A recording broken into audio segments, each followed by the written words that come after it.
gotta make it out to Vegas, where the lights shine bright. Vegas, in the clear desert night. Vegas, where they can make you a star.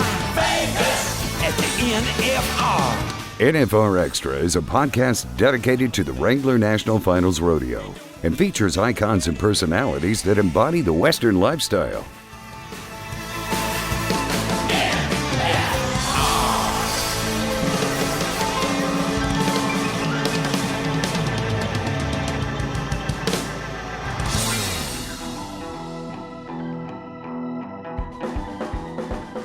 If you're passionate about it, go for it, and you'll know if you're the guy out there under the porch light at midnight or 1. Other guys aren't sacrificing like that when you're a baby, and then when you get out here, you realize that all these guys are the same as you. I mean, we all are, dreaming about being out here. That's what's so cool about winning a world title. We've been thinking about it since we're 7-8 years old on the fast lane before we ever even entered a rodeo. So if you're passionate about it, go for it. And then if you're not, go for something else. This is Brylan Bentley, and you're listening to NFR Extra.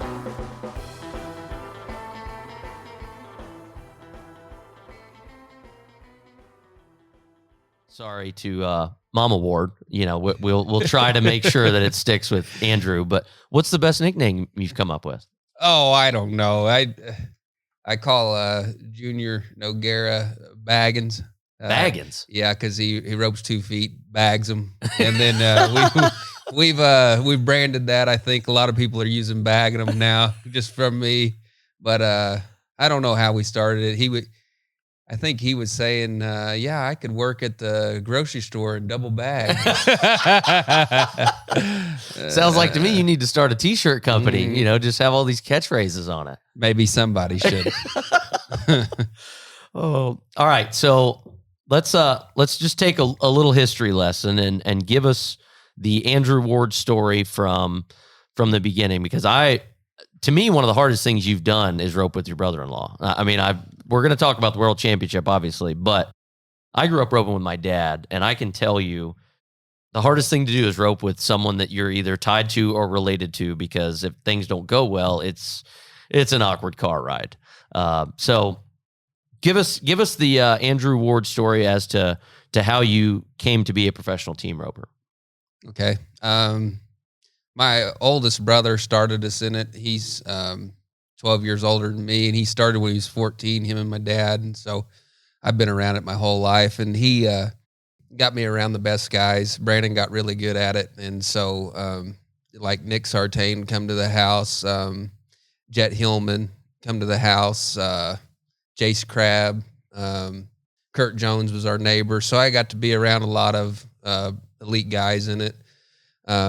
Then I got to start going and hanging out with Al Bach at his house. And later on, probably around college, when I first started going to college, I started going over to Collins. And when I got around Colin, he kind of taught me, or started trying to teach us how to be professionals. And I roped over there a lot, just learning from him. And me and Reagan, that was my first rodeo partner. Reagan's my middle brother. He's 3 years older than me. And we started out circuit rodeoing and went over to Collins a lot, and he was teaching on us. And but I would say just a lot of good help around. And then always, I grew up with a rope in my hand.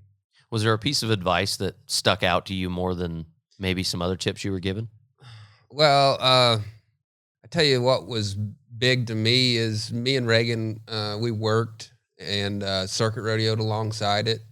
And we were hanging out with Brandon Webb and Colin. They were roping together.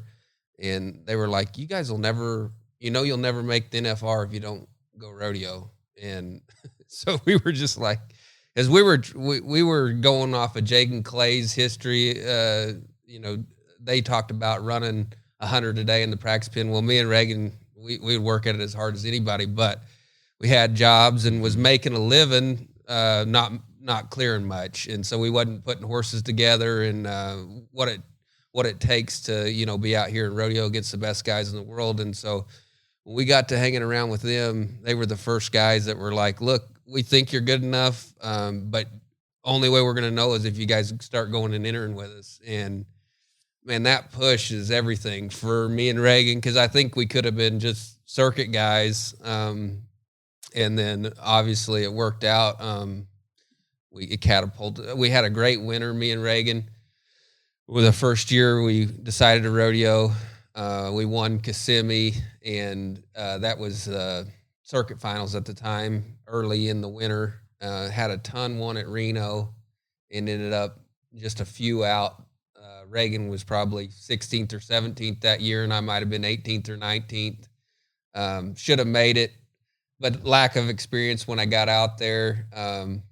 I think you could count on one hand how many times Reagan messed up, and I could not catch. So, but the learning curve's big, and that's what Colin and Webb were talking about. And then guys were, they're asking you the question, how did you not quit? And it was hard. Reagan ended up, we went another year, and it was pretty slow. And then he ended up, his wife's a futurity barrel racer, Siri, and they just worked like crazy, and they were tired of being away from each other. So he ended up staying home and doing the barrel race and futurities and helping Siri a lot. And then that's how me and Buds came about. That's a funny story too. We wasn't brother-in-laws when we signed up together. Okay. And so I marry Haley about this time, spring. Me and Reagan go rodeo that year, and we end up, we go to the Northwest, and then we're done. And I told Buds that I would be willing to just kind of run it till it was dry, and then I'm going to go home and work. And he was like, well, heck, we might as well try it. And we started roping together. And then Tori and Buddy met through me and Haley and got married in about 2 months. Whoa. It's a rapid, I don't know the timeline now, but it was so fast. And they've got 2 kids. I mean, they're amazing together, but at the time when we started up, we wasn't brother-in-laws. But I love roping with family. Reagan was an incredible partner. Buds, there's no added pressure, less pressure. Those guys are for me, even if I'm not on the team. Buds is roping with somebody else. I mean, he's cheering me on, and I'm cheering him on. We're brothers. So family stuff is easy for me to get around. As far as, it just feels like we're a team and doing it together. How did partnering up with Jake come about? We talked about it, and it just never lined up. Maybe with like Buds, and he was roping with Clint, and we were happy, but we were always kind of excited if we ever want, if it lined up at the right time. We've second partnered together and won good at the jackpots, and we just decided there in October of the year before we made it out here that we would rope together. I think it's just because we mesh good together. He's one of the first guys that gave me a chance when I started going down to Stephenville to the jackpots and stuff. And, as a young guy and not getting a rope with an NFR legend, the guy that, wins everywhere, he would actually, I'd call him when I went to Stephenville, and he'd rope with me. When I was a circuit rodeo guy, I'd be 18, 19, 20 years old. And so we've been able to rope quite a bit together. And then we started second partnering together and just kind of went into rodeos. What was the first win that you guys had together that kind of gave you some confidence that, like, hey, because you see how good other people rope, but that doesn't mean you're going to rope well together. So what's a memory that you have where you guys kind of clicked and you're like, okay, this has some legs to it? I remember the first time we're at Austin Robertson's jackpot, just a Tuesday jackpot, and I got to rope with Jake and TG at that one, and I'm 19 years old, and I won first and second. I had my best horse, and had 2 great runs, and it's kind of an eye opener at 19 on how good those guys can make you be. And then when we decided to rope in October, we won the Cody Johnson right away. And we had won. See, I mean, this is a small community of people. Me and Jake have won a bunch together, even, not even being second partners. Just whenever it lined up, we'd rope together, and we've always roped good together. But what's kind of different is when you first start rodeoing, that feels different than me and Jake have jackpotted a lot together, but there's learning curves in the rodeo because it's fast and just learning to mesh up, and he's pushing steers to me and riding aggressive position and heeling them fast. And there's kind of some learning curves to start out, but I think we kind of got it put together, and we've struggled all winter. I was kind of dealing with gout through the winter and hurting a lot. He said he didn't rope very good through the winter. I thought he roped great. But I think about Pleasant Grove, we finally started kind of catching a few.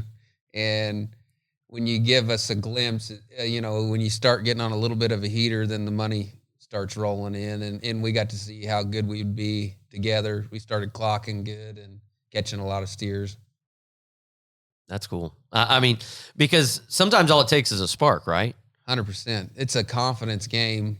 It's a mental game. So whether you believe I can or not, if I believe it, I can. Yeah. So getting that confidence and understanding of, I've got confidence. If I pick to rope with you, I've got the utmost confidence in you. So it's never going to be your fault. But getting my mind wrapped around being great, being able to go out there and perform and catch a lot of steers for Jake, because he's going to show me off.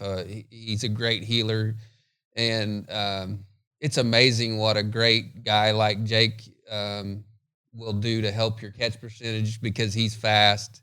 He's putting steers in the arena where I need him to be effective. And so basically a header gets to quarterback all this, says, hey, where do you want the play to be? And then Jake's going to put them wherever I'm comfortable, right? And then he is going to finish the run off as fast as he can, and he's great at it. So roping with somebody like Jake, he just catapults my level of roping. How do you stay sharp during the season, or what does your practice look like? There's not much practice when we're gone. It's all, we are what our preparation that we put in before we left is what we're going to take to the rodeos. And then it's just about the mental side of it for me. We rope a little bit. A lot of it's just to, chill your horses out. You've been running full tilt, and maybe we'll run some medium steers and make, 60% runs type deal in the summer. But the mental side of it, just, talking yourself into winning is the main thing, because guys go so fast out there. They get you redlining. They get you, you get to the top of the mountain and you're flying down, and I just try to stay catching. If I can put, 4 or 5 runs together on the week. Jake's, it's amazing to me how I wish I was a healer a little bit, because they can keep their catch percentage so high. It just seems so easy, effortless. But for heading, guys will go into a week of missing, and then you're just like, what was I doing at home that's costing me here? How am I riding that's making it bad? Am I not scoring, not seeing it right?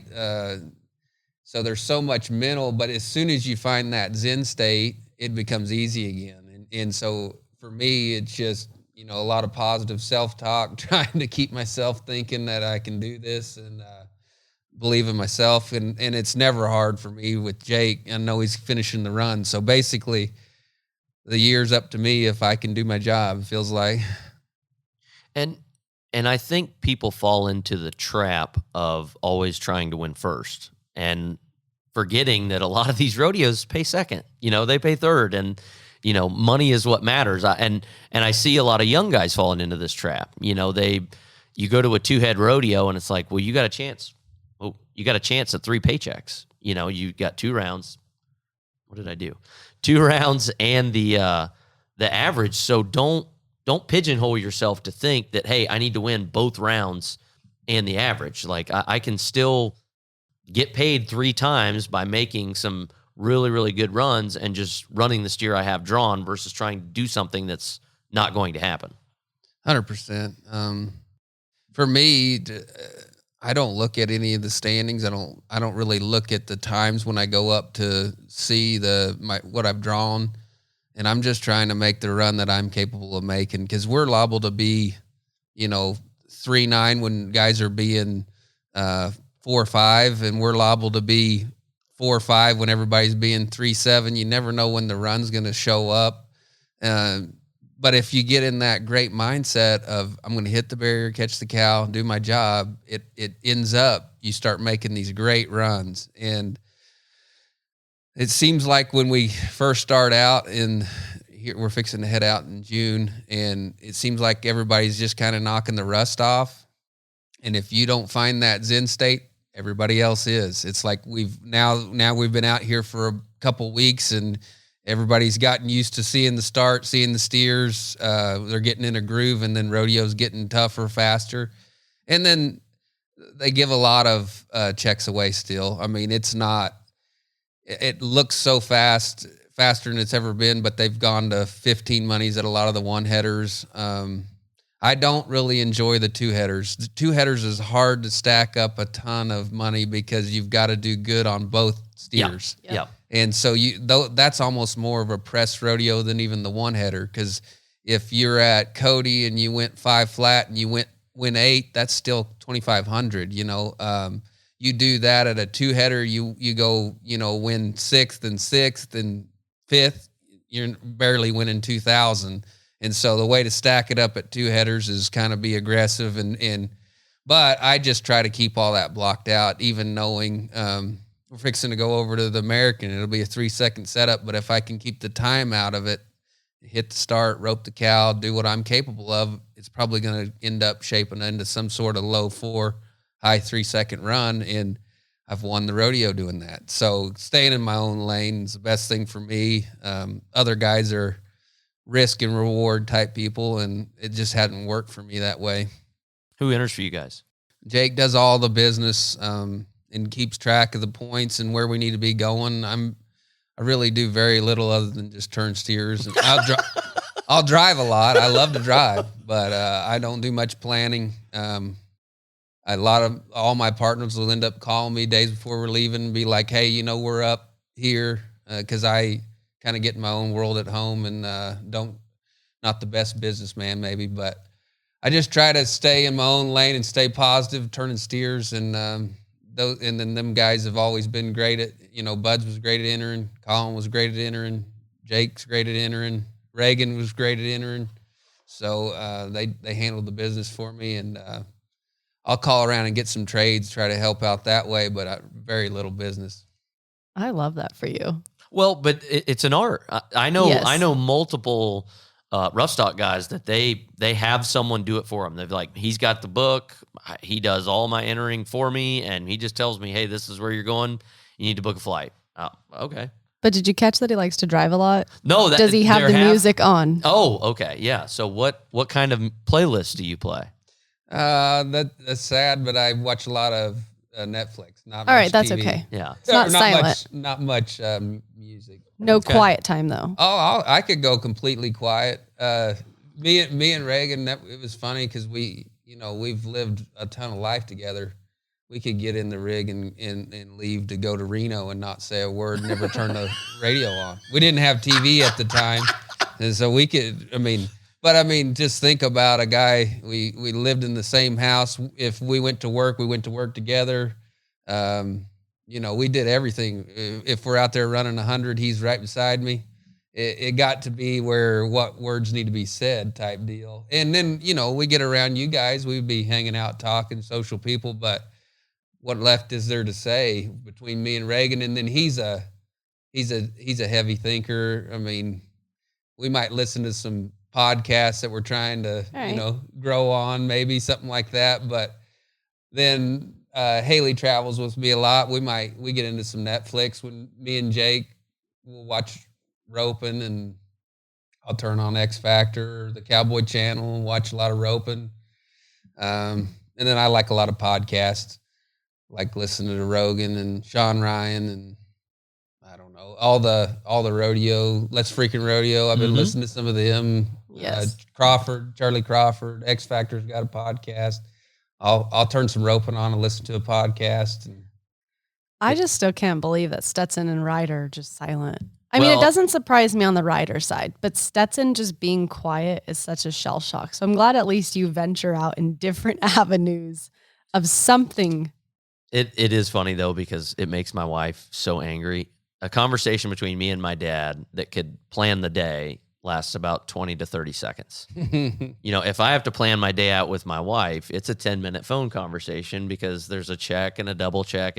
But my dad, it's, hey, we need to do this. We also need to get this done. Okay. Anything else? Nope. All right. See ya. Like that's that's it. The day's planned, but it makes my wife so mad. I can get into the nothing on and just hanging out with the father, cruising up and down the road, and especially if I'm in a middle struggle, it'll be a lot of time with God, just hanging out and just trying to let him piece it back together for me. But because there is a lot of window time where you can think a lot, and so I mean we just drive so much. There's so many different options. It's not but I know me and Reagan was just more the other way. He didn't like watching TV.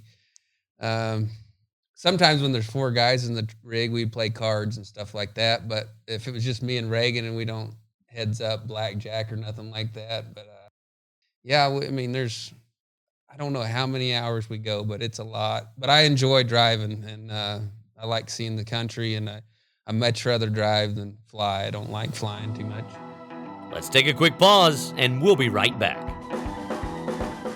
Looking for NFR video content and features? You can find it on YouTube. It's all in one place at /Las Vegas NFR. You will find unique features like the NFR's top 40 defining moments, the top 60 NFR contestants of all time, NFR champions recaps, custom NFR videos, and much more. You'll also find NFR performance recaps, insider tips, and interviews you might have missed along the way.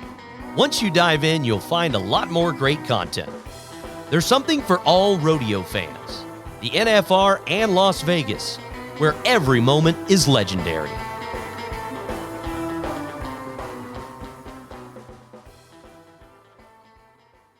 Well, we're going to put you in a positive mindset because obviously you've had some success at the NFR before, winning the average with Buddy. But we heard Jake's version of the 10 rounds, but I want to hear kind of your mindset as we go through everything, because he described himself as the emotional partner. So you're the one that has to be kind of steady because he rides the highs and lows maybe a little bit stronger than you do. So kind of take us through your year last year winning the world.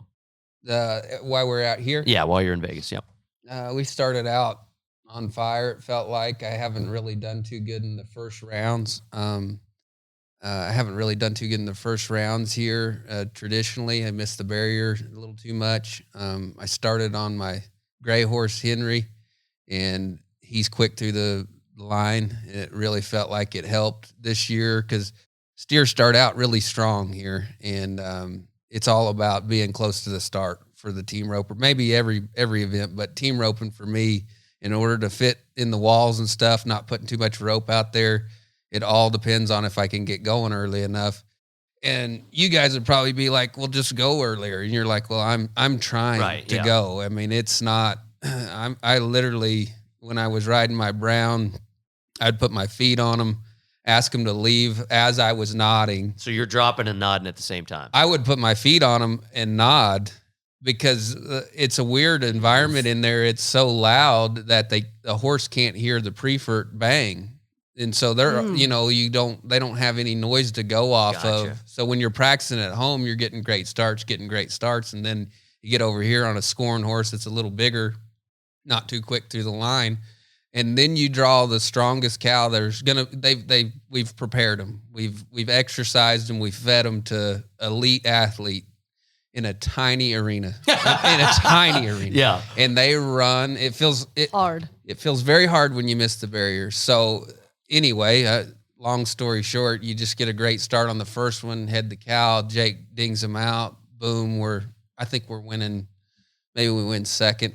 And I'm not going to know all the details of where we're at. And that's fine. Yeah. But maybe we win second. And I'm like, all right, that's the way to start. And then we carried it through 3 rounds, place, I think, in the first 3 rounds pretty high, maybe 4 rounds. But that's all from getting good starts. And then Jake, man, he's elite. So he's never bad. And when he makes a mistake, like he was sad about the 9th round because he roped a leg. I'm like, dude, who's not due for one mistake? A leg? I mean, you've roped great. He was devastated. Well, I'm skipping through the story. So then I start missing the barrier a little bit in the middle rounds. I missed the barrier on one. Come back, I'm like, I'm not doing that. It's in the good set. Break the barrier, miss the cow. And so now I put us behind the 8 ball in like the 6th or 7th. I don't know which one it was.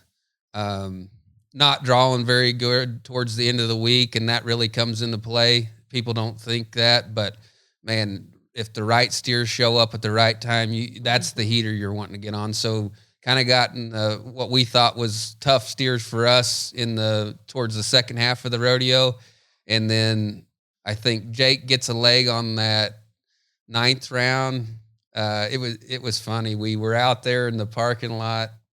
He's sitting in his trailer, just laid back, sad. And that's where I went through the story of Jake, dude, you've roped everybody that wins a world title. They get a barrier, they miss a cow, they rope a leg. Something happens on both sides, but they just were dominant on the week. They did good enough to win the rodeo. And he's like, man, that was our chance. I think we were like 3-8 plus 5. And maybe we even placed on him. I don't know. But he was so sad. He was like, I killed us. I'm like, well, if anybody killed us, I started missing the barrier, doing bad in the middle. No worries. Let's go to this 10th round. He's like, yeah, let's go to the 10th round. We'll make as much as we can. It was a great week. We got a big steer tomorrow. Maybe we can win 90,000 on. And that's the way we left it. Our wives come out and we're like, why are you guys so devastated? I'm sure you still got a chance at the world title. It's like, no worries. You guys roped great all week. And that's what I was telling Jake. And he's like, nope, shot us in the foot. Nope, we're not going to do it. But get off the couch. It's gone. But he's like, no deal, no big deal. We'll go make a lot on the last night and we'll come back. And great year if we can finish this. And so we draw a great steer, make a great run. I don't know what we won. I know we won over 100,000 on the last steer. So it was a big run. And we're fist pumping, excited to see our buddies win the world. We're like, yeah, we had a great night. And I'm back there cheering on.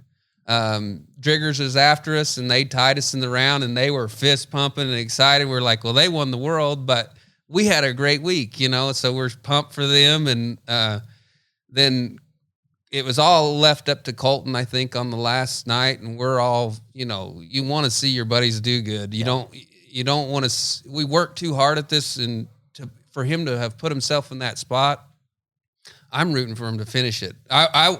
I want to beat you at your best. I don't want to see you fail so I can win. And so we're out back there cheering on Colton, and then draw a tough steer, and didn't go their way. And then we're just loping around the arena thinking, we won the average, had a good night.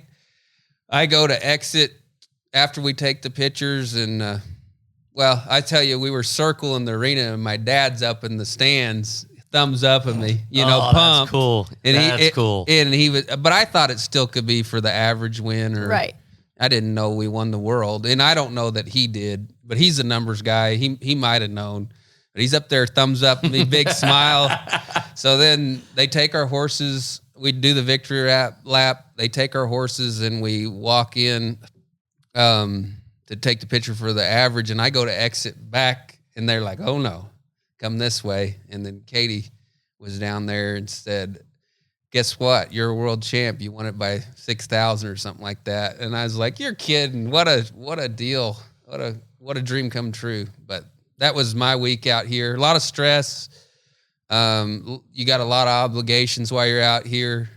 Always trying to stay rested and prepared, but yeah, it was it was a fun week when it was over and we were on top. What a dream come true. I can't see you getting stressed out, Andrew. I mean, you like level. Yeah, if Jake's the emotional guy, I see you being the guy that's like, oh no, the water looks fine. Let's just get in the boat and row. Like 100%. I'm not a stressed out guy. I tell people all the time. They ask me what's the NFR experience like, and I tell them it's our whole year. So you come out here and we from October till we get out here, we're preparing. You know, we're doing everything we can, grinding to be out here to provide for ourselves to go another year. And so it's just a big week, and you don't ever want to be the guy letting your guy down for a living, you know, and you only got 10 nights of it. And we've seen great teams come out here and win 27. I think Patrick and Trevor won a world title. Then they come back the next year and win 2,700. And so you just don't want to be that team. So there's stress in it, and they don't give you anything in there. Yeah. There's nobody's awarded money when they come. It's you take everything you're going to win. And so you want to have those big weeks to set up your next year. And that's where the stress comes, and you're always pushing to, you know, keep your mind right and be at the top of your game out here. And then when it goes your way, though, I mean, that is a great game feeling. On. Yeah. What advice or what tutelage would you give? Because you talked about guys that helped you along the way. I feel like there's more opportunities for young people in the roping, rodeo, equestrian world today. But what advice would you give them as they come up and try to achieve some of the goals that you've checked off? Oh, man, if you're passionate about it, go for it. I mean, it's what everybody's always told us. Whatever you love the most in life, do it, whether it's rodeo or not. But for me, it's amazing the passion that God put on the inside of me from a young kid. I don't know. I've loved this more than I felt like I should. I grew up, all I've ever done was try to mimic the best guys, watch the best guys, rope all I can. I'm addicted to it. And so, if you're passionate about it, go for it. And you'll know if you're the guy out there under the porch light at midnight or 1, other guys aren't sacrificing like that when you're a baby. And then when you get out here, you realize that all these guys are the same as you. I mean, we all are, you know, dreaming about being out here. That's what's so cool about winning a world title. We've been thinking about it since we're 7-8 years old on the fast lane before we ever even entered a rodeo. So if you're passionate about it, go for it. And then if you're not, go for something else. But find the passion. That's great advice. I love that. That's it. Awesome. Thank you, guys. No, hey, Andrew, we enjoy this. It's great to me to get both sides of the coin. And I think what makes y'all's partnership strong is the fact that you're different. You know, if you were both the same, it might be something that would implode. But you guys having two different mindsets, I think, is what makes a great team. So definitely don't need two of me, I don't think. Well, thank you for your time. You bet. We hope to see you back in Vegas. Awesome. Want to experience more of the NFR? Then visit NFRexperience.com, and we invite you to subscribe to NFR Extra on Apple Podcast, Spotify, iHeartRadio, and wherever you're listening right now. If you like what you've heard on NFR Extra, we would love it if you gave us a 5-star rating and tell your friends how to subscribe.